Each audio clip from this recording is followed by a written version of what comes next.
যেভাবে একেবারে বেছে বেছে ধর্মীয় পরিচয় দেখে গত মঙ্গলবার ভয়াবহ জঙ্গি হানা হয়েছে, ২৬ জন তাতে প্রাণ হারিয়েছেন। দুজন প্রত্যক্ষদর্শীদের বক্তব্য আপনাদের শোনাবো, যারা সেই ভয়াবহ অভিজ্ঞতা একেবারে নিজের চোখে দেখেছেন, উদ্ধার কাজও হাত লাগিয়েছেন। দেখুন।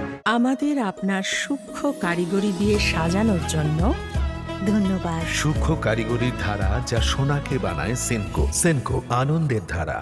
हम सब मिलके वहाँ पे आए हैं। बहुत सारे लोगों को हमने घोड़े पे बैठाया है, जो चल नहीं पाया उनको हमने कंधे पे उठाया, और बहुत सारे लोगों को हमने पानी भी पिलवाया है। कि हमने वहाँ पे ये इंसानियत के नाते पहले तो इंसानियत है, बाद में धर्म है, क्योंकि ये हमारा हक बनता था कि वो लोग हमारे मेहमान है, हमारा रोजी रोटी उन पे चलते थे। कि हमने जो वहाँ पे देखा है, हमने उनको बोलो घबराने की कोई जरूरत नहीं है, लोकल लोग आए हैं वहाँ पे, तो फिर हमने उनको कंधे पे लेके यहाँ पे हॉस्पिटल तक पहुंचाया है। पहली डेड बॉडी मैंने उठाई थी, जो कपल था वो नेवी ऑफिसर, उनको मैं लेके आया था। ऑन द वे मैं रुका, मैंने उनकी पल्स चेक करी, बट वो डेड थे। मैंने उनकी जो वाइफ थी उनको झूठ बोला। मैं 4 बार रोया जो ही मैंने वो मंजर देखा वहाँ पे। मतलब ये बहुत ज़्यादा ही गलत हुआ है, बहुत ज़्यादा गलत हुआ है।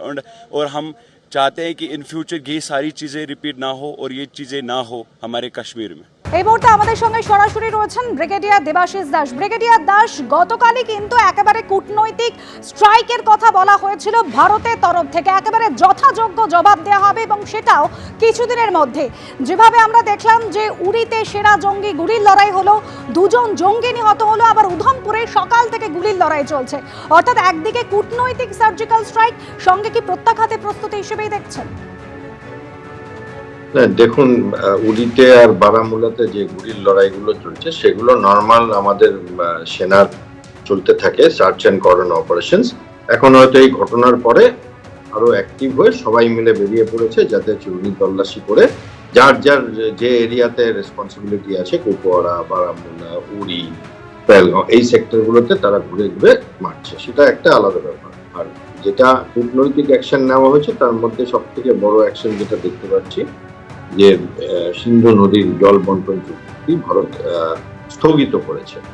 এবার আসা যাক বাকি কূটনৈতিক অ্যাকশন যেগুলো নেওয়া হয়েছে, যে পাকিস্তান নাগরিকদের আমাদের দেশ ছেড়ে চলে যেতে হবে, সার্ক ভিসা বাতিল করা হলো পাকিস্তানের জন্য, 2টো বর্ডার বন্ধ করে দেওয়া হলো পাঞ্জাবে, এবং আমাদের দেশের নাগরিক যারা পাকিস্তান আছেন তাদের ফেরত আসতে বলা হয়েছে 1 সপ্তাহের মধ্যে। এগুলো হলো।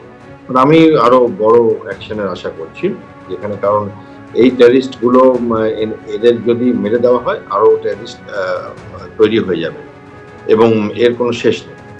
এর সোর্সকে মারতে হবে, সেটা পাকিস্তান এবং বিশেষ করে পাকিস্তান আর্মি। তো পাকিস্তান আর্মি হেডকোয়ার্টার রাওয়ালপিন্ডিতে এবং ইসলামাবাদে পাকিস্তান আর্মি আছে, পাকিস্তানের কিছু নেভাল ডকইয়ার্ডস আছে, এগুলোকে টার্গেট করবে। এবং পাকিস্তানের সেন্সিটিভ যে ইনস্টলেশন এন্ড ইনস্টিটিউশনস আছে, মিলিটারি ইনস্টিটিউশন, সেগুলোকে টার্গেট করতে হবে। কারণ পাকিস্তানের 1971-এর যুদ্ধে হারার পর থেকে, এবং যে ছবিটা আপনারা সবাই দেখেছেন, যেখানে পাকিস্তানের জেনারেল নিয়াজি আমাদের কাছে সই করে দিচ্ছে, সারেন্ডার করছে, এবং 93,000 সৈনিককে আমরা ফেরত দিয়েছিলাম, তারপর থেকে পাকিস্তান এটা ভুলতে পারে না। তারা শান্তিতে বাস করবে না। তাদের সঙ্গে একটাই ভাষা, সেটা হচ্ছে এদেরকে মেরে ফেলতে হবে, এদেরকে গুটিয়ে দিতে হবে, এবং এই ভাষাটা না হলে আবার 2 বছর পরে, 3 বছর পরে আবার এটা শুরু হবে, এবং এরকম ভাবে বহু বছর ধরে চলছে।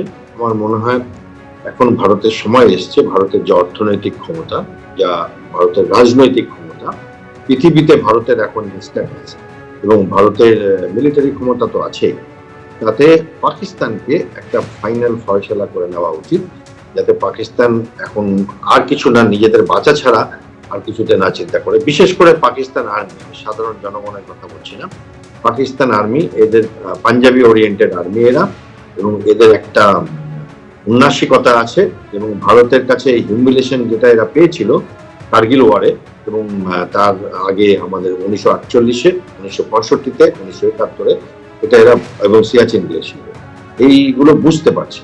ফলে এইবার আর যুদ্ধ না, এবার একদম শেষ চাই পাকিস্তানের, এবং মাজা ভেঙে দেওয়া উচিত। এটা আমরা আশা করছি যে কিছুদিনের মধ্যে হয়তো আমরা সেটাও দিব।